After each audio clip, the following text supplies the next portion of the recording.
I'm so disorganized. No judgment. Look at how I look. I look so. Let me make myself presentable. Hey, this is Lorena, and I wanted to do a video for you on how to transfer a stencil design onto your fabric. I am kind of like playing, testing, goofing around, trying to see what works and what doesn't work. So come with me and play. Come on. So I went to Hobby Lobby and I found some stencils that are really, really pretty. I'm gonna share the stencils that I have up here. All right, initially when I was doing the stencil, I tried to use a chalk pencil to mark on the fabric, but what happens is you don't get the detail you want and it takes too long. And so I was not happy with that. These are chalk pencils and I was going back and kind of trying to shock the design on the template. And then because I wish they had, if y'all know about a really great marking pencil that's white for dark fabric, please let me know. You can't really get good detail. So then I was like, you know what, I'm gonna use my marking pen. 2 hours later, here's the pencil, here's this, but you could still see like it didn't work as well. So then I said, you know what, maybe the chalk pouncers will work. My favorite chalk pencil pouncer is this one. I got it at Joann's for like $4 or something. It's just a pouncer. I love it. Let me get my pouncer.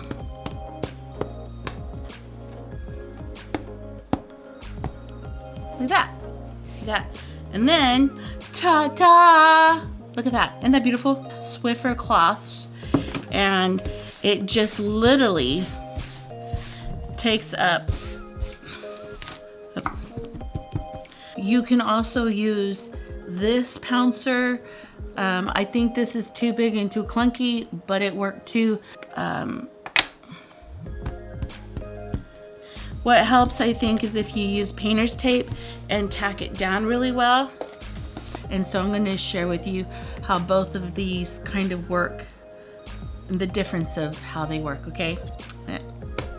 1/2 pouncing technique or this one. Don't move, Lorena. Makes a mess, but it's okay. Look at but look at this side, how this little one gets such cleaner detail.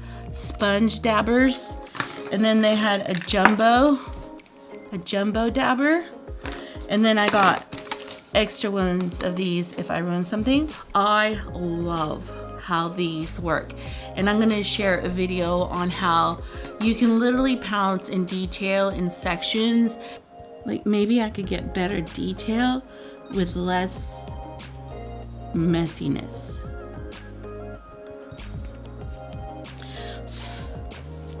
And then I could just, and it's a better template. Ooh, this is gonna work. I'm so excited.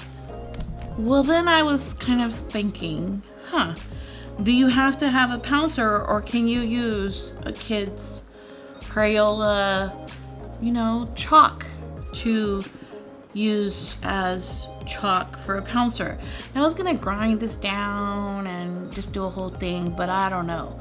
Maybe if I just rub the pouncer to the chalk. Let's see if it works, okay? Rub it, and it's cleaner, it's not as messy, and I'm pouncing the pink on. Not bad at all. Kids chalk. Look, it stays on better. Look at that. Do I want that? It seems to hang on better, which sometimes it's a good thing because you want time to work. Look at that. Isn't that delicious? Woohoo, woohoo. Oh my God. I could use chalk.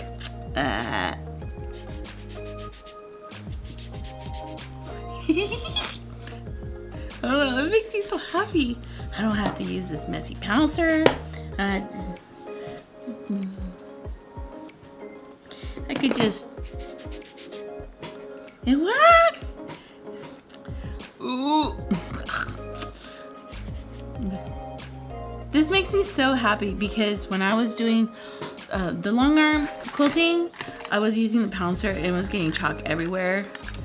It was just a chalky mess. And so my granddaughter was outside. I have different colors, so I could kind of steal a couple of her pieces, and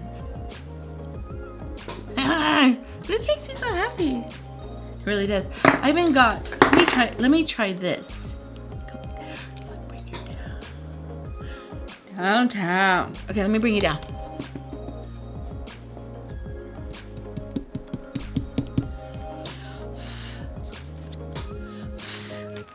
No, it's okay. It doesn't. It seems not to be getting as much on there. Those little pouncers are the best. Oh my God, it just kind of like gets the best detail for this process. And then I'm gonna go ahead and share with you how I long armed this beautiful banner that I just recently did. It came out.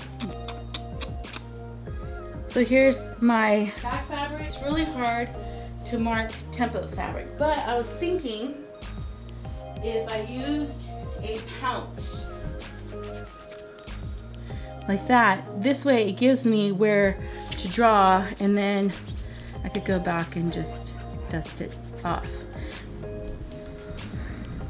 I just found a whole bunch of anyway, I just found a whole bunch of quilts in a bin.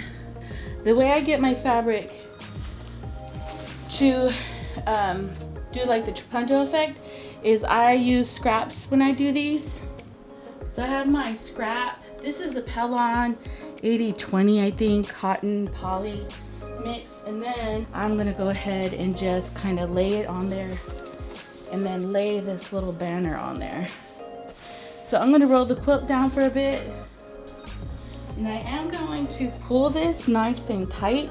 I don't know if you can see this opening here is if I need to move the fabric around. So I'm going to use this pounce and I'm gonna keep it, I'm gonna work just down here. And I'm gonna work section by section so I don't rub it off. So I'm going to quilt around this area. Go down.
I'm using a bounty dust thing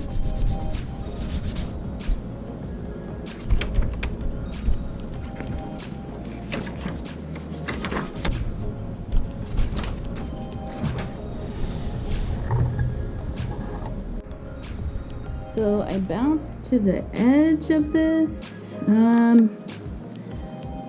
think, okay, so I'm gonna move this over.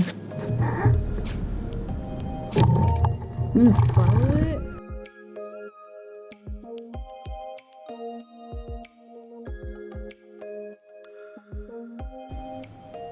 So this is what I've done this whole section here. Trying to learn if I should stitch here or avoid the stitches here like I did here. Here I stitched it. I think here I need to not stitch anything, but I went all the way across and I'm at the top here. And what I'm gonna do is stitch all this in. It's taken me about an hour.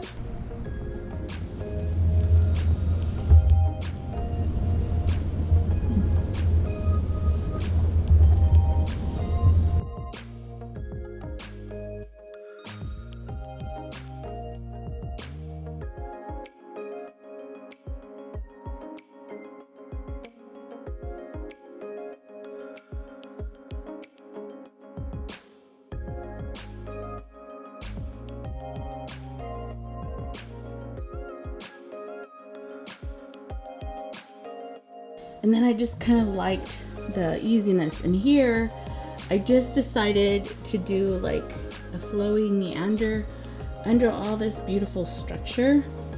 But here, I went and I really densely quilted it, but then the design kind of falls apart and disappears. So I'm gonna densely quilt it on this edge also, and then I'm gonna add this down to here.